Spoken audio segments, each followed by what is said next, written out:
Assalamualaikum warahmatullahi wabarakatuh. Perkenalkan, nama saya Adil Dian Idilaksana. Saya mahasiswi dari Pendidikan Luar Biasa dari Kampus IKIP Jember dengan NIM 2019-186-202P0037. Di sini saya akan mempresentasikan tugas mata kuliah ortopedagogik dan ortodidaktik dengan judul sebab-sebab anak mengalami kebutuhan khusus. Langsung saja masuk dalam presentasinya ya. Yang pertama yaitu pengertian anak berkebutuhan khusus. Anak berkebutuhan khusus ini adalah anak yang memerlukan penanganan secara khusus yang berhubungan dengan gangguan perkembangan dan kelainan yang dialami anak tersebut. Nah, mereka yang digolongkan pada anak yang berkebutuhan khusus dapat dikelompokkan berdasarkan gangguan atau kelainan pada aspek yang pertama, fisik atau motorik, yang kedua kognitif, yang ketiga bahasa dan bicara, yang keempat pendengaran, dan yang kelima adalah sosial emosi.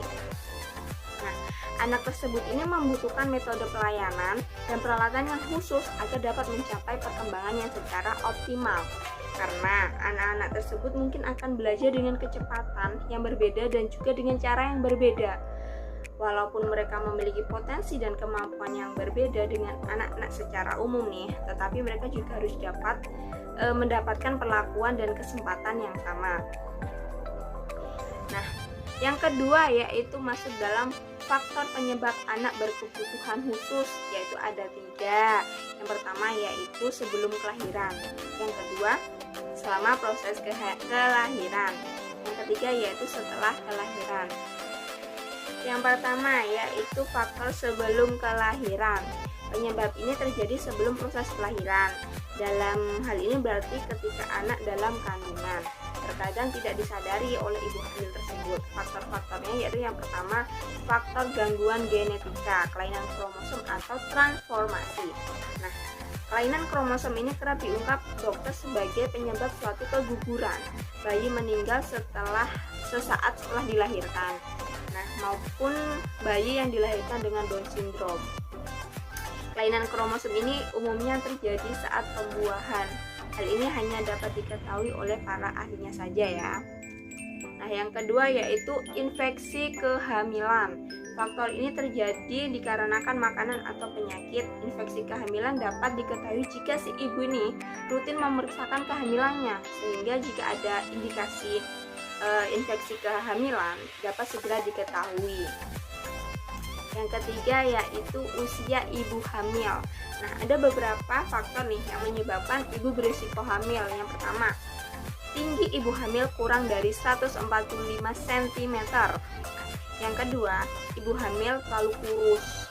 Yang ketiga, usia ibu hamil kurang dari 20 tahun atau lebih dari 35 tahun. Yang selanjutnya yaitu sudah memiliki 4 anak. Yang terakhir yaitu jarak antara 2 kehamilan kurang dari 2 tahun atau si ibu ini memiliki riwayat penyakit yang kronis. Yang keempat yaitu keracunan saat hamil. Ini merupakan suatu gangguan yang muncul pada saat kehamilan. Umumnya terjadi pada usia kehamilan kurang dari di atas 20 minggu. Nah, gejala-gejala yang umum adalah tingginya tekanan darah, pembengkakan yang tak kunjung sembuh, tingginya jumlah protein pada urin. Nah, keracunan kehamilan ini sering terjadi pada kehamilan pertama. Yang kelima yaitu keguguran. Nah, keguguran ini atau bisa disebut dengan aborsi ya, yaitu suatu berhentinya kehamilan pada usia kehamilan ini sebelum 20 minggu yang mengakibatkan kematian janin. Yang keenam yaitu lahir prematur. Nah, bayi prematur ini merupakan bayi yang lahir kurang bulan menurut masa gestasinya atau masa kehamilannya. Nah, adapun masa gestasi secara normal itu yaitu 38 sampai 40 minggu. Dengan demikian, bayi prematur ini adalah bayi yang kurang dari 38 minggu sudah lahir. Yang kedua yaitu faktor penyebab anak berkebutuhan khusus, yaitu selama proses kelahiran. Yang pertama yaitu proses kelahiran yang lama, prematur atau kekurangan oksigen.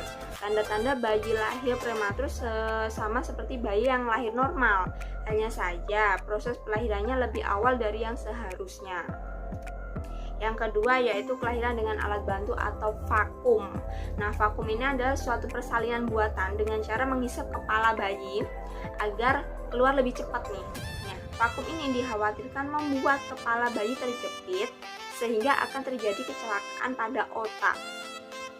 Yang ketiga yaitu kehamilan terlalu lama atau lebih dari 40 minggu. Nah, kehamilan ini terlalu lama dikhawatirkan membuat keadaan bayi di dalam rahim mengalami suatu kelainan atau keracunan air ketuban. Karenanya jika usia kandungan sudah melewati masa melahirkan, dianjurkan ibu ini segera melahirkan dengan cara yang sangat memungkinkan. Faktor yang ketiga yaitu setelah kelahiran. Nah, yang pertama ini kekurangan zat makanan atau gizi nutrisi ya. Gizi ini merupakan unsur yang sangat penting di dalam tubuh. Dapat dibayangkan jika bayi mengalami kekurangan gizi, kelainan apa saja yang dapat dialami? Banyak banget ya. Nah, kelainan yang akan dialami anak ini mencakup kelainan fisik, mental, bahkan si perilaku gitu loh. Karenanya gizi harus dipenuhi setelah anak lahir, baik dari ASI maupun dari nutrisi makanannya. Yang kedua yaitu kecelakaan. Nah, pada bayi ini umumnya kecelakaan ini karena terjatuh, tergores benda tajam, tersedak, tercekik, atau tanpa sengaja menelan obat-obat yang tidak seharusnya dimakan oleh si bayi gitu loh. Kecelakaan ini seperti ini disebabkan oleh kelalaian orang dewasa atau orang tuanya ya. Yang ketiga yaitu keracunan. Nah, bahaya keracunan yang sering terjadi pada anak adalah menelan obat yang terlalu berlebih gitu loh. Karenanya orang tua itu menaruh obat sembarangan tanpa peduli, anak-anak itu bisa menjangkau gitu. Nah, potensi keracunan lainnya yaitu menelan cairan kosmetik ibunya. Nah, ini nih para ibu-ibu yang sering dandan di depan anak-anaknya. Hati-hati ya Bu ya. Tolong cairannya itu ditaruh di tempat yang sangat susah dijangkau oleh anak-anak ya. Nah, yang terakhir adalah kesimpulan. Nah, jadi kesimpulannya ini ada 3 faktor penyumbang anak berkebutuhan khusus. Yang pertama yaitu sebelum kelahiran atau prenatal. Yang kedua, selama proses kelahiran, prenatal. Yang ketiga, setelah kelahiran, pasca natal. Baik, sekian dari saya. Itu merupakan presentasi saya. Mohon maaf bila ada kekurangan atau kekurangan secara lisan maupun secara materi. Terima kasih, mohon maaf mengganggu waktunya. Wassalamualaikum warahmatullahi wabarakatuh.